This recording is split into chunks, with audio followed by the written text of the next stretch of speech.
All right, we are going to do this live. Hello, everybody. Hope you can see me and hear me well. Greetings from lovely Reykjavik, Iceland, and welcome to Loud and Clear with Glenn Schick, where we talk about mastering, audio production, and the things that actually make records translate in the real world. And as you might have figured, I'm Glenn Schick, and I'm a mastering engineer with more than 3 decades of work now. So I'm not here to sell stuff today. My goals really is to connect with you guys and maybe share some knowledge from a guy that's banged his head against the wall for the last 3 decades. So I hope to give you some of the things that I've learned. And since this is like the first show in the series and mastering discussions always involve this, guess what I want to discuss? Yes, Loudness. No, not the heavy metal band from Japan. And let me put me back here. Sorry, it was a bad joke. I had to do at least one bad joke. So yeah, we want to talk about loudness, and really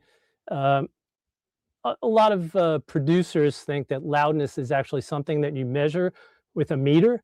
So, you know, if you put your meter to here, it's this loud. And if you really want to know, most mastering engineers don't pay attention to that.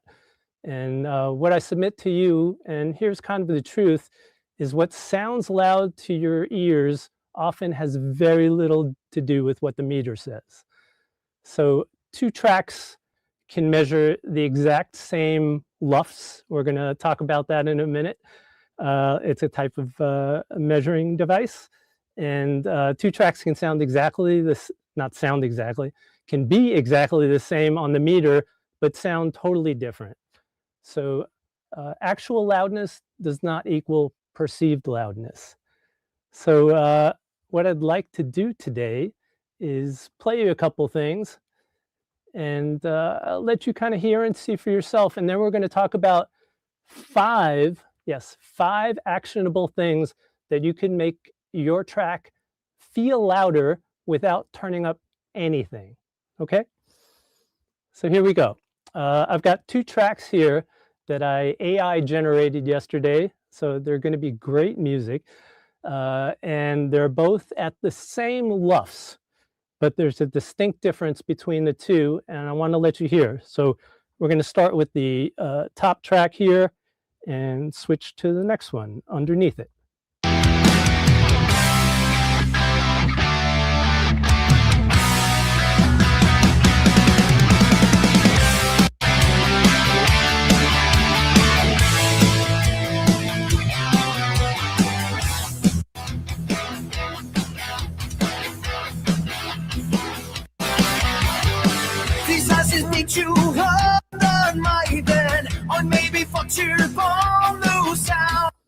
All right. Did you hear the difference between those 2? One more time. Here we go.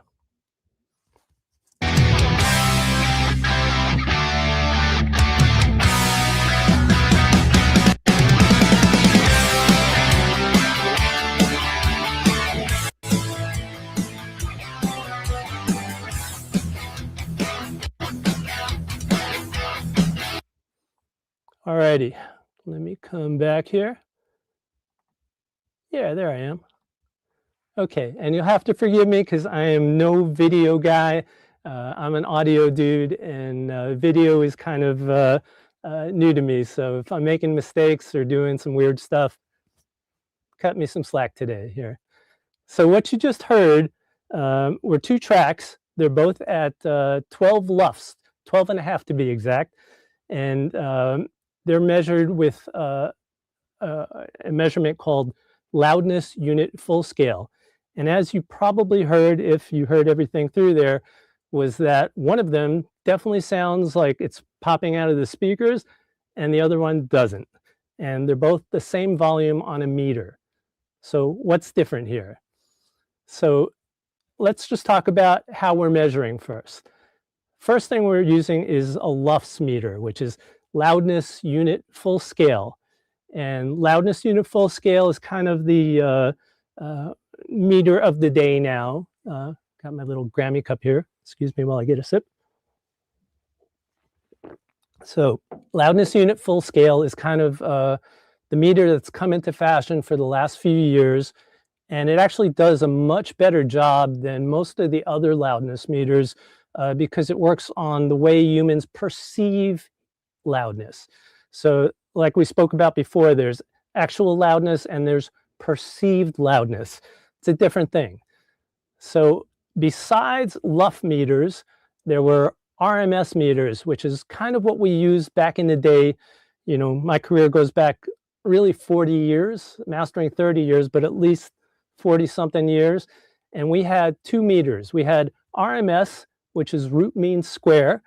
And then the other meter we had was VU. So RMS measures power. And, you know, it does a good job, but LUFS is definitely a step up, I would say. And then volume unit meter, have you ever seen those little meters where you see the little needle and it kind of goes back and forth? So that was an analog meter, which became digital at some point too. And that's a very slow meter. It works over like 300 milliseconds. And in the old days, you would see them pinned. That's a whole nother story. So VU meters, another very popular and still used meter.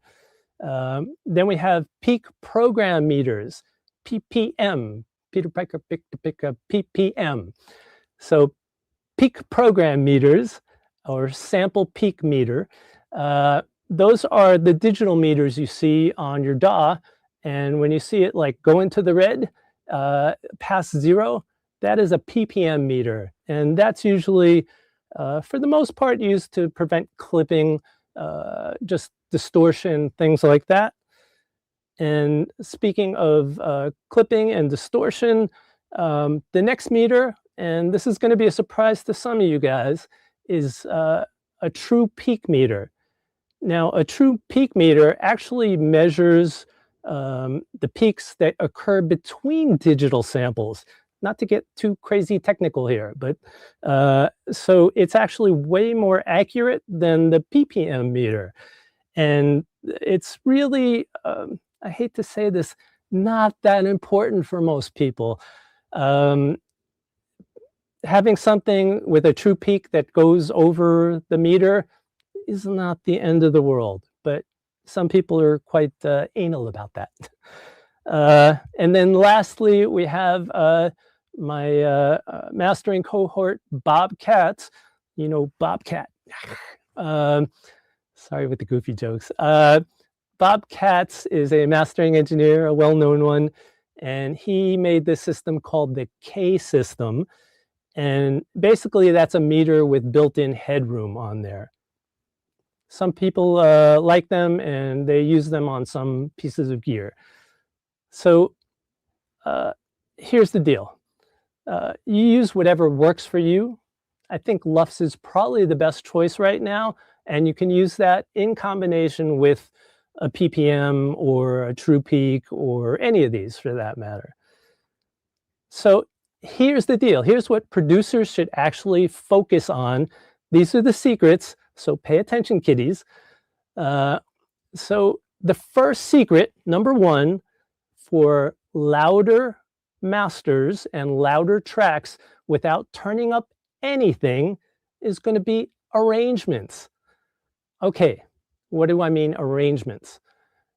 If you have a track that is arranged well with stuff both sonically and spatially placed and not overlapping and not way too congested, you're going to have a track that's going to sound louder than a track that's not well arranged.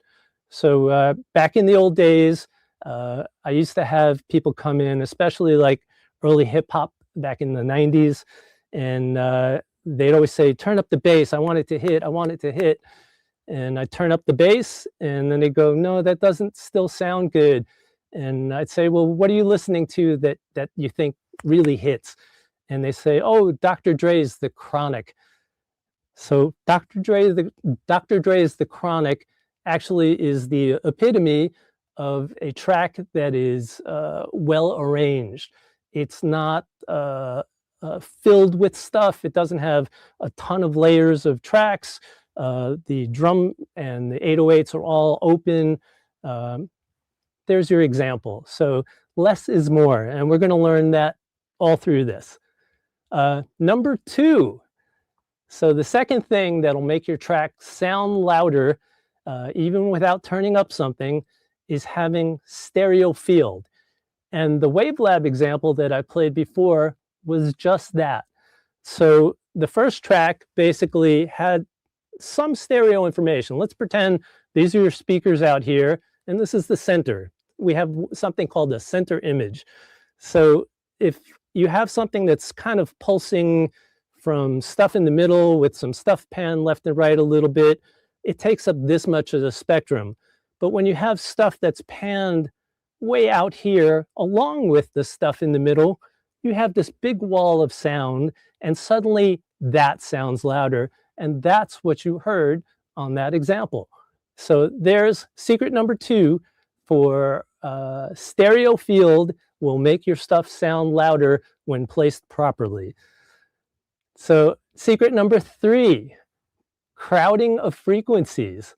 So again, if you have stuff that's in a mix, a production, and you have keyboards that are overlapping your basses, guitars that are overlapping bass, all these things on top of each other kind of cancel each other out, cause mud, and will make your track sound less loud.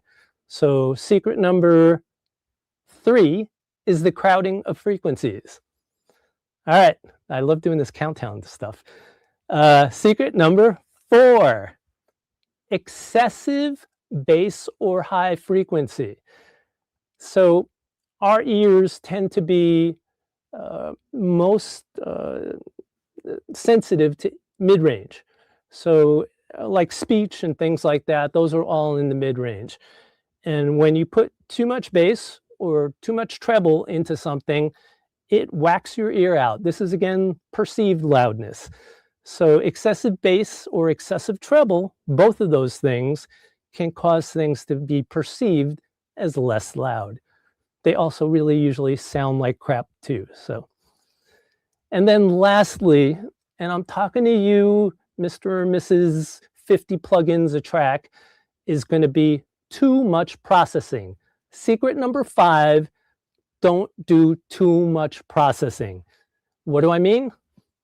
If you need one EQ, just use one EQ. Don't use 5 EQs. You don't need 4 compressors on a track. You don't need 3 clippers, a limiter, whatever. The more things you do this, the more reverbs and delays you add, the more that track's going to fade back and get smeary and less punchy, and you're going to lose your volume and loudness. So those are the five secrets of making your track loud without turning up anything. Okay, so that kind of wraps up what I wanted to say to you guys tonight. And since this is my first episode, I was hoping to do a little bit of Q&A here at the end. And I'm going to just check in to see if anybody's got a question. Let's see, anybody questions? Hello from people. Hello to everybody. Let's check on IG real quick.